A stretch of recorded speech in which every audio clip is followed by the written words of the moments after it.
Welcome to the latest episode of the podcast You Should Have Been Here Last Week. The podcast run by myself, Steve Gruen, and Paul Ricketts. Hello. I knew you was going to say that. You left the cat for me at last. In which we delve into various areas of the comedy industry, or this business that we call show. We've interviewed promoters, comedians, writers, you name it. And we're sort of like trying to different aspects of the comedy industry. And today's special guest is stand-up comedian, writer, podcaster, dog owner extraordinaire, the wonderful Juliet Meyers. Welcome. Hello. Juliet. I actually don't have a podcast. Do you know the reason I put that in is because you were actually on our podcast. Now that's true. That's true. Yes, we had a pandemic podcast. We did. And I suppose it's a good time now to mention the fact that Steve is doing this podcast while suffering from the pandemic. Yeah, we wouldn't have laughed. We had 2 and a bit years ago, but now I know. We can giggle. I actually knew you a long time, I think back in the 90s, when you were doing something else. And you moved from, which was, let's mention it, it was journalism. Yeah. And so you were working for Scholastic? Yes, who then at that time were flying high because they just started publishing Harry Potter. And I was publishing quite cute little magazines for kids learning English around the world. And there you were. Do you want to say what you were doing? Yes, I was a callow young journalism graduate that sent you a letter, because in them days nobody had email, and said, how about this idea for your magazine? And I had to come in and meet you in your office, very lovely offices near Holborn. That's right. And now it was weird. What was so weird was, and you were great and you were entertaining and we took loads of photos and you had a funky bowler hat on. But didn't it take us quite a while to remember? To publish it? No. I seem to remember that we didn't remember each other for ages. I remembered you, I think. Oh, did you? Oh, no. But I didn't mention it because I thought, well, wait a minute, perhaps I got it wrong. No, I just didn't. It didn't. Can you remember what you spoke about? What the article was about? It was about Londoners being the most unfriendliest people in Europe, and that people visiting the country would have to accept that. And that I was then going around London talking to people, and they were being unfriendly. And I was recording their unfriendly replies. Right. I remember that because I remember the photo was you holding an A to Z or something. Yeah. Wow. I mean, what made you take the leap then from that into comedy? Well, all the sort of classic class clown, tit in the office that made silly quips. But I mean, essentially what I did was there was a comedy course at the City Lit. And I wanted to sign up for yoga and it was full. And I saw stand-up comedy for beginners. So, yeah, if that course hadn't been full, I'd have been far calmer. I would have just done yoga. But it was full. And I remember I had the brochure, I had the prospectus in the office, and I saw it said stand-up comedy for beginners. And I said to this woman I was working with, what sort of idiot does that? And she said, it sounds like you want to. And I said, yeah, I do, I think, actually. And I did it. I was, I'm sure I was awful at it. My first performance, my bum cheeks trembled of their own accord. I was so nervous and probably so awful. But then somehow I grew to love it. Can you remember your first ever comedy gig, the actual venue? Yes. Well, I mean, it was part of a showcase for the comedy course. I was terrified all day. I think it went all right, but I think it partly went all right because everyone invited friends and family, so everyone was very supportive. There's that thing, isn't there, about, I always think some comedians are writers, some are performers. And I remember thinking some people, they didn't have anything that I thought was very funny, but they performed the hell out of it. Yeah. And I don't think I did. I think I just stood there desperate to remember it, desperate for it to be over. I'm wondering if anyone could see my bum cheeks trembling. A career in variety could have been yours, couldn't it? That's the thing where you think, can everyone else see this? It seems like they're vibrating round the room. Like there is some act, isn't there, that someone does to like music and they go do do do do do do do do, and their bum cheeks kind of. Yeah. Yes, there was Opportunity Knocks used to have one on every month, didn't they? And Yes. anytime anyone did anything with their body, Wheels was the music they did it to. Oh, okay. Where they pulsate a muscle or something. Yeah. Oh, okay. Is that what that tune's called then? Wheels? Yes, it is. Yeah. I'm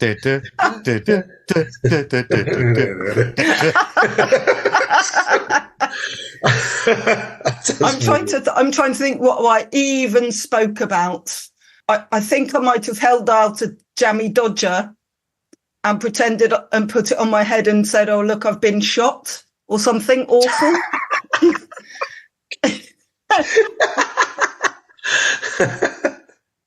That's realistic, isn't it?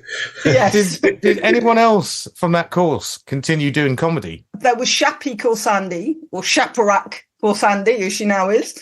Yeah. And I think Hal was sort of... Hal Crittenden? Yeah, I think Hal Crittenden was either in another advanced group or pretty much at the same time, but definitely Shappy. There was a girl who, Jenny Colgan, who didn't become a stand-up, but became a multi-millionaire from selling like chick-lit type That's books. right. I've met her. I did a radio show with her once on radio. Yeah. Very nice, actually. It's all we've been talking to a lot of comedians about this, and it's those people that you think that you meet along the way, and you think, oh, they're going to be really, they're going to create a big splash, and they're very funny, and then they just disappear. Like we were talking the other day about, do you remember the big guy from Liverpool called Anton? Do you ever remember him? Oh yeah, who was He was so funny, really funny. There was a lot. I remember him because he always looked a little bit scruffy, and I'd always say to him, "Oh, I thought that was amazing, mate," and kind of be a bit gushy, and he'd always go, "Yeah, thanks." Like he was just couldn't get out the room quick enough. But there was a lot of that. I think. On the course there was a girl who actually was the funniest, but she just didn't do it because it's a crazy life, I guess, isn't it? I think that's one of the issues that keeps coming up again and again. It's not so much to do with the comedy, is it? It's kind of strength of mind, or I don't know what it is, because the life is very weird. If you're trying to have a relationship, or if you've got a job, I weirdly had a job that I was beginning to not care about, and so sometimes I'd gig in Manchester, and I would just say to people in the office, "I'm just nipping out." And I would get my bag and go and gig in Manchester. And 8 out of 10 times it didn't matter. Every now and then people would say, "Where on earth were you?" And I'd say, "Oh no, I felt really ill or something." But I was sort of the boss, but it's hard to travel miles. Before I started gigging, if you'd have said to me, I think one of my first gigs was in Bournemouth, and it was like, Bournemouth, this is where I used to come on holiday as a kid. How have I come here for the weekends, or Manchester or something? And so, the hours, the food. The food, yes. The ubiquitous Ginster pasty. Yes. Which is very, very bad for you. So, yes. That should come with a health warning. Kids, don't try this. Don't try the Ginster. Totally. So all of that, and I think the toilet, I think it does take a bit of a toll on your sort of life, your relationships, unless you've got a partner that totally gets it. The thing I did love, though, even though it was dysfunctional, was, I don't do this as much now, is I do love the chats in the car on the way to and from the gigs. Yeah. They can be really, really I really good. miss that because I don't do that as much. I've been in cars where people are just chatting away and it's all gossipy. And then I've been in cars where on the way to the gig, everyone's very tense because they're slightly psyching each other out with that sort of, how many times you've done this? Who are you gigging for? I once got a lift to Bath, really early days when I didn't know what the hell I was doing. I got a lift with Jimmy Carr and in his lovely Porsche. And I kept trying to make stupid small talk and he was concentrating on his one-liners. He was like, mate, I'm in this to win.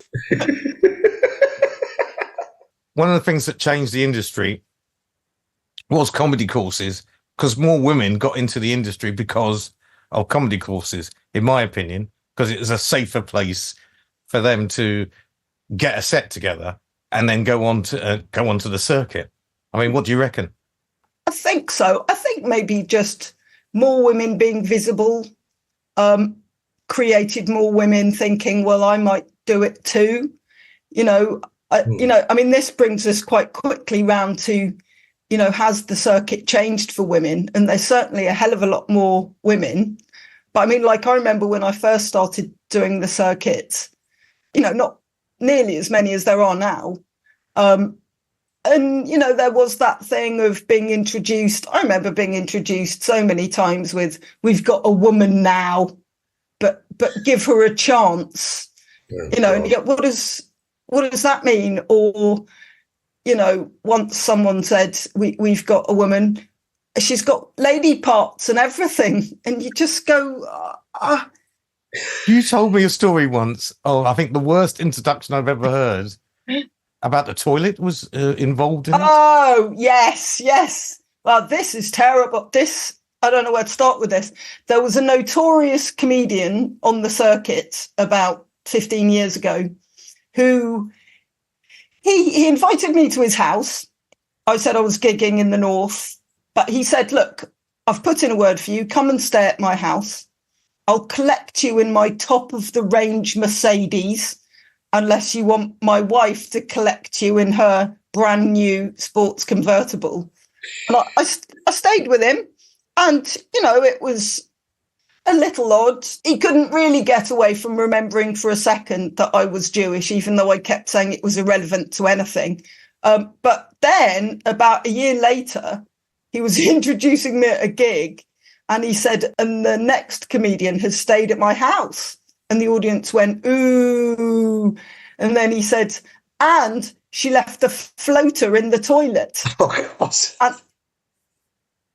And oh my God. I am angry about that on a lot of levels. That's no introduction. But B, my diet is very good, thank you. I don't do floaters. And he knew that, because afterwards. But, it meant that the audience went, I think he even said my brand new toilet in my brand new house. Was it a top of the range toilet, was it? Yes, exactly. Top of the range toilet. So I had to come on stage to the audience going, But when I came off stage and I said to him, I didn't. He went, no, I know. And it's like, well, then why did you even say that? Yeah, sabotage. Sabotage. Yeah. That's exactly what it is. It was sabotage, and it was sort of a slight. He was a psychologically quite strange guy who doesn't do it on him anymore because he's dead. But I mean, Top of the range funeral. Killed by a floater. Yeah. But what a way to, it's what he wanted. Yes. Exactly. It's amazing how it's all part of that sort of awfulness of gigging, though, and then we stayed in some Airbnb that was so cold, I held my overheating laptop all night as a hot water bottle. Oh, my God. But I think there's more women just because I think there's more women, and there are a lot of bills that I look at and I think, oh, it's Jurassic Park. But mostly there are women on, at most, decent comedy clubs. But you veered into something else, which was writing for other people. How did that happen? How did that first start off? I mean, I think I always wanted to do that.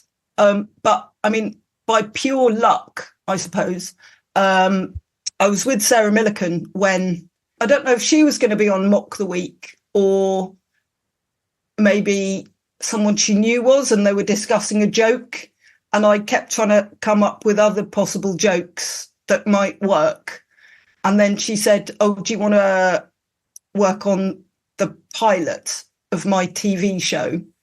And I loved that. And then she chose me to actually work on the TV shows. So wow. It was that thing of luck, but I don't think she'd have used me unless I was decent. She always reassured me about that. You know, she didn't choose all the writers that worked on the pilot. Is there always a conflict there? I mean, I always wanted to ask about if you write a real absolute zing and you think, oh my God, that's so good. And then you think, I've got to give it to them. Why can't I keep it, you know? Weirdly, I don't know. It's weird, I guess, because all the people I've ever written for, like I've never written for Sarah's stand-up shows. I only wrote for her TV shows. Right. Yeah. And that was specific subjects. So it always felt like you were writing a joke that was for a particular situation. But as is always the case, I always think so often the ones I'd think were zingers weren't for her purposes. But she was a brilliant person to write for because she's got a very defined persona. Yeah. So it's, whereas I find it harder to write for myself because I'm like, you know, I'm a bit girly. I'm not very girly. You know, I'm middle class, but I'm not Xander Armstrong saying jolly every 2 minutes type posh. Whereas Sarah has a very defined persona. And so did the other people I've written for. Well, okay, you see the TV recording and you see the person doing your material and you hear the laughter. How's that feel? Well, I bloody loved it. But also a thing, you know, I mean, like, I think sometimes I'd watch Sarah performing it much better or delivering it much better. Or sometimes she'd slightly tweak it. And she might have given it more economy of words or something. But I think I just loved the fact that I'd be like, hooray, you're doing a joke.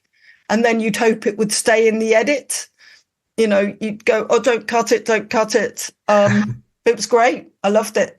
Yeah. I mean, you can't, we don't want to know everybody, but you've written for other people as well. I mean. Yeah.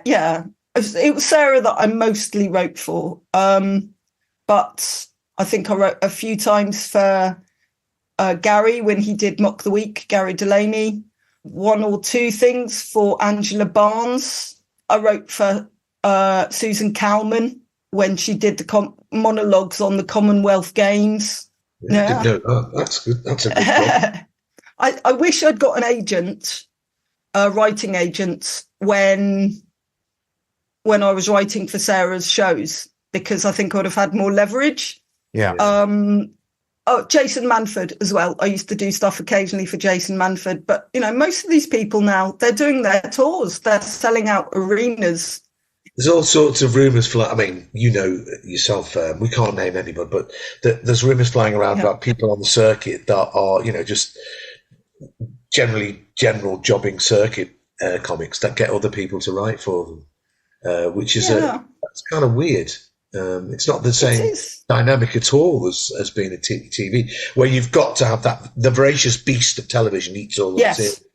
Yeah. But I've always found that strange when people will, well, supposedly they're wealthy enough to pay other comedians to write for them. I just thought that was a bit weird, really. It is weird, I guess. I mean, it's weird. I mean, in the case of Sarah, for TV, obviously she's just so busy. She was doing so much that she did write herself. So I was just there sort of chipping in with, you know, some extra backup stuff.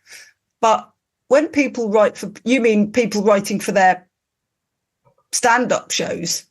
I mean, not even for their stand-up shows, for their 20-minute sets. That is a bit weird, isn't it? I'm not going to say who it is. No. I mean, I'm intrigued. I'm going to ask you the minute the record Stop the recording. Yeah.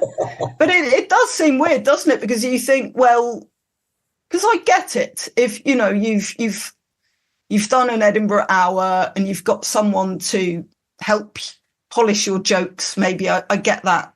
But that you think, well, why are you doing comedy if it isn't what you've written?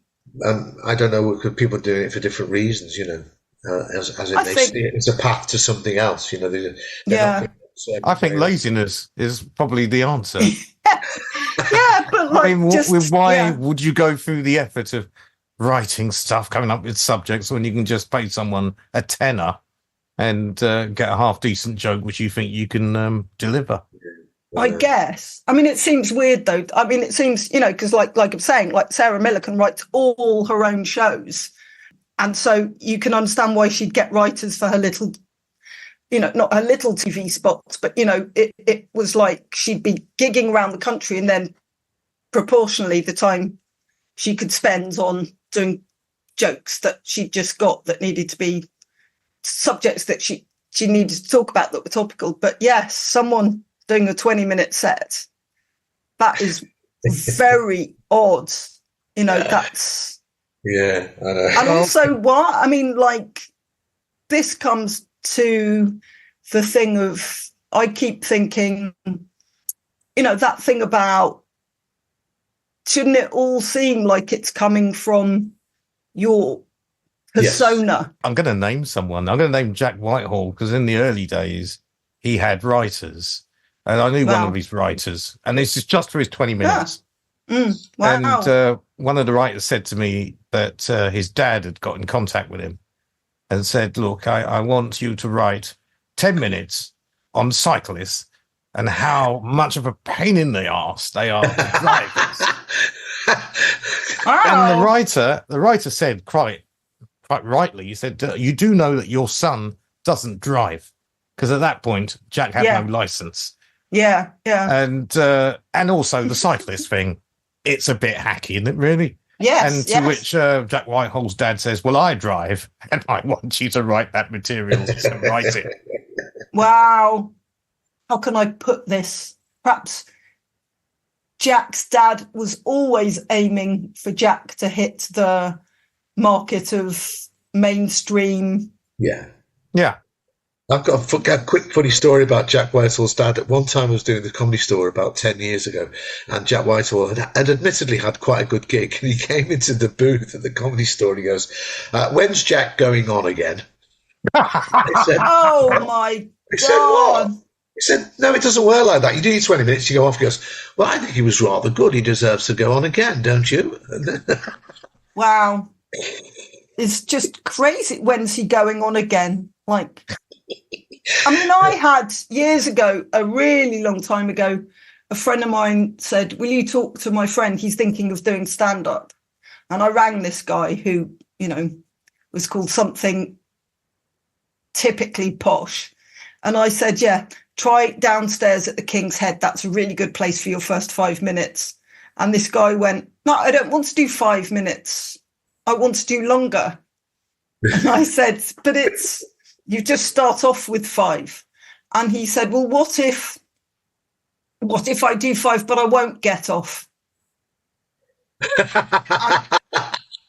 and I said, and I was like, but you have to get off because there's lots of other people. And he said, but if they're enjoying me, and I had to sort of say at the end of the call, because I'd given him the number for downstairs at the King's Head. And I was thinking, oh God, I'm going to have to say, please don't say Juliet Meyers gave me the number. Yeah.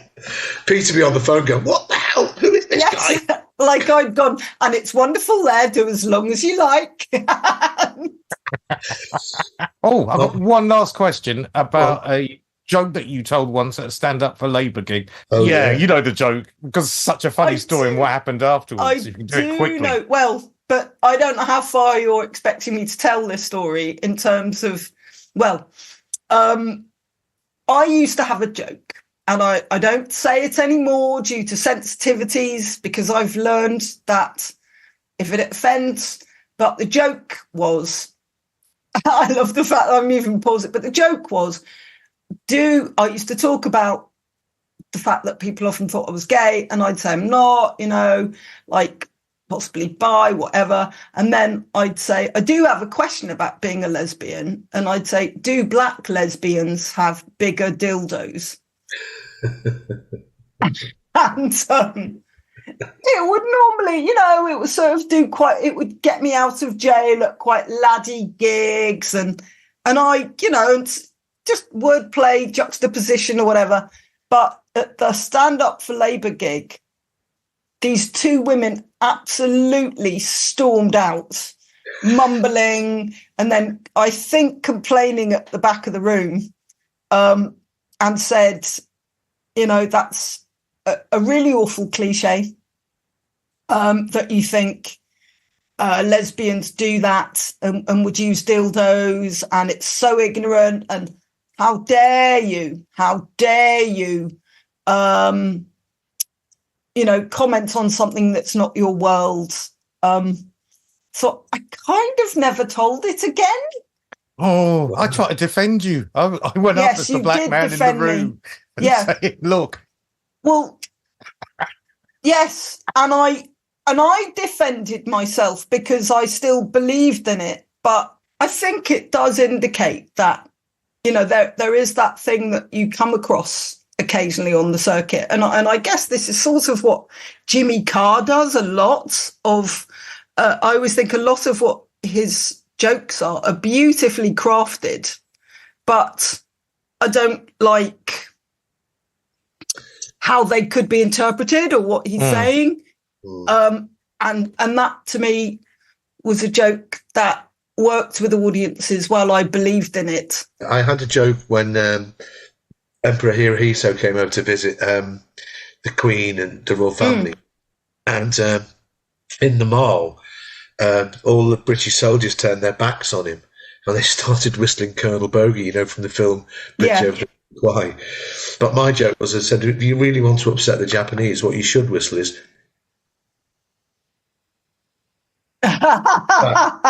But every time I did it, it got a really big laugh the first couple of times, and every time afterwards, people just go, no, not having it. It's slightly different, but I used to have a joke actually at the gig that I was introduced after the bloke saying I did a floater in the toilet, and they didn't like me at all.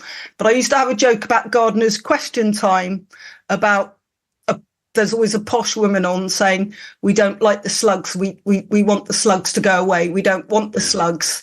And I'd always say, I know you're saying slugs, Margaret, but it sounds like you mean immigrants. and thank you. That makes me want to bring it back. But you're my target audience. Whereas in Scunthorpe or Grimsby or wherever we were, they applauded that joke, but because they misunderstood.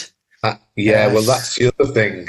So they applauded, and then I did it in Brighton a few months later, and they booed me because they thought I was saying that. And it just felt like, wow, how divided the UK. Brighton was like, how dare you? Immigrants were a valuable source of revenue. And I was like, I know. And it just felt like, oh, do you know what? Forget it.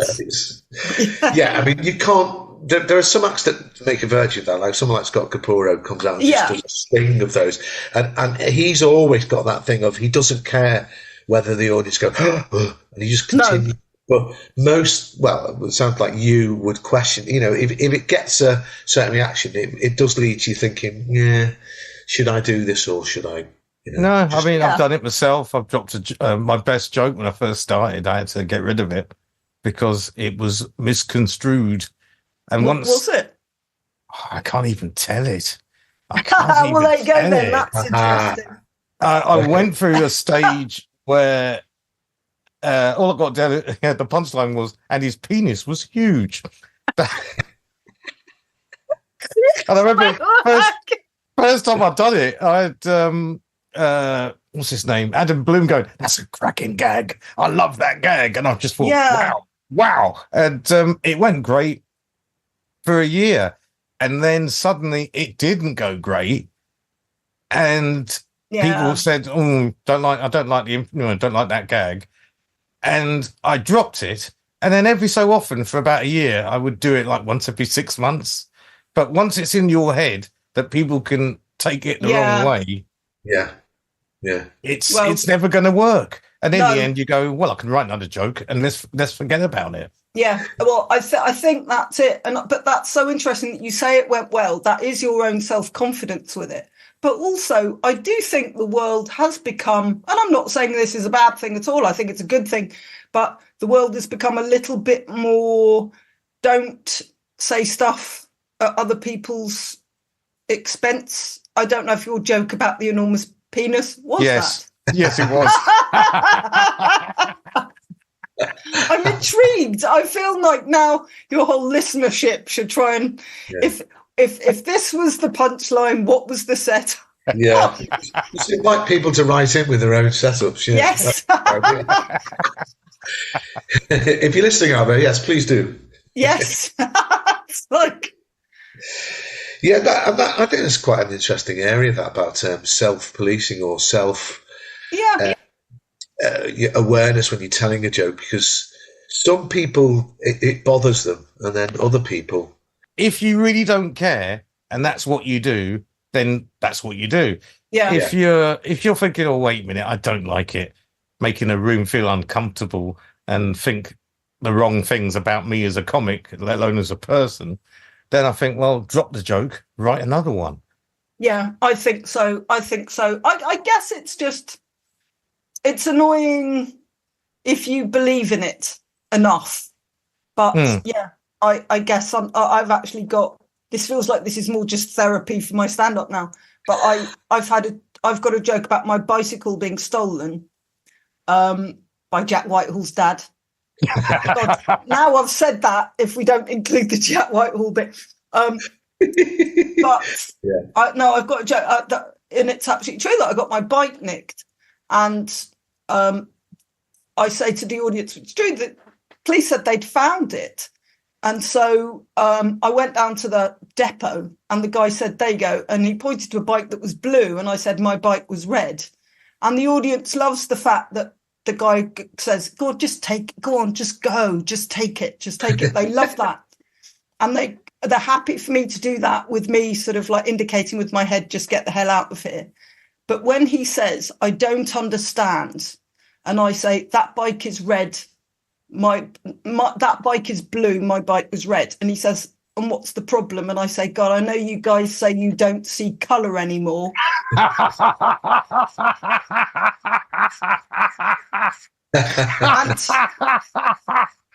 Well, thank you, Paul, but the audience doesn't agree with you. You know, really, they don't get the irony of that at all. Oh, for God's sake! I don't know, and it's weird, but they just don't. Whether they're upset that that's still levelled against the police, or I have no idea, because like I have a solution for you.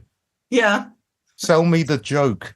Well, I would if I didn't love all the bit before, because they love that. But see, that's interesting, isn't it? Maybe it is that, though. Maybe it's that. If I told that joke, I would get the laugh. No one would have the problem. So maybe that's it, you see. They're going, look at you, middle-class white woman, calling out the police. Yeah. Yeah. So that's interesting. But yes, whereas if you said it, they'd be like, yay, you know, he said it. Or not. I mean, also, it could happen the same way. You could, oh, God, there's another black comic talking about being black. Can't they talk about anything else? I mean, it could also go that way. So that's, so it's so tricky, really. But, you know, it did used to get a good reaction. 20 quid. You're haggling now. I'm back writing for people on stage. We've all got those jokes. They're sort of your favourites. You like them, but then you try them again and again and again, and it gets nothing. And till it comes to the day we have to take the joke outside and go, listen, I'm really, really sorry. You know, I'm going to have to stop you in the canal now.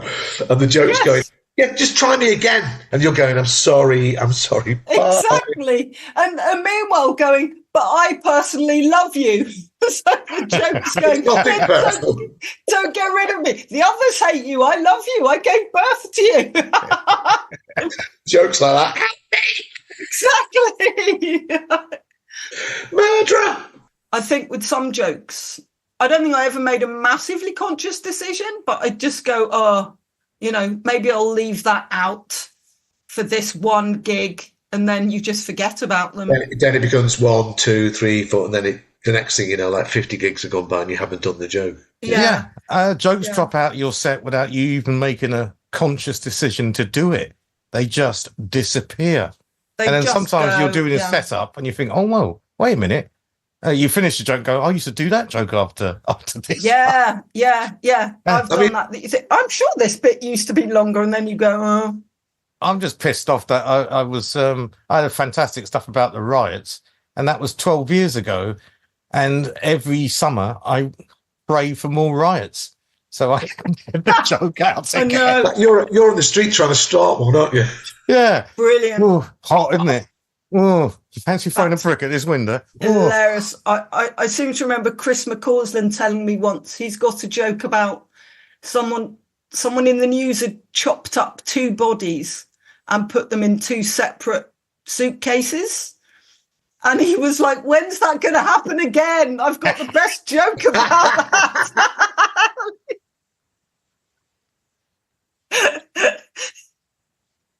Well, I think now's the time to wind this up. Well, thank you, Juliet, for being a guest on our podcast. It was fantastic. We really enjoyed that. For those of you watching at home, if you're watching on YouTube or you're getting this on Spotify or any of the many platforms it's on, please watch, like, subscribe, share, give it to people, tell your friends, tell your relatives, and help share the love that is You Should Have Been Here last week. So I'd like to say goodbye to everybody. Goodbye. That's great. Can I just add, I didn't know it was face. I thought it was just audio. So I would have put on makeup. I do apologise. That's all right. We don't see colour. No. But always a pleasure chatting to you too. Thanks, really Juliet. That was great. Thanks for being on. Thank you. They said you should have been here last week. I swear you should have been here last week.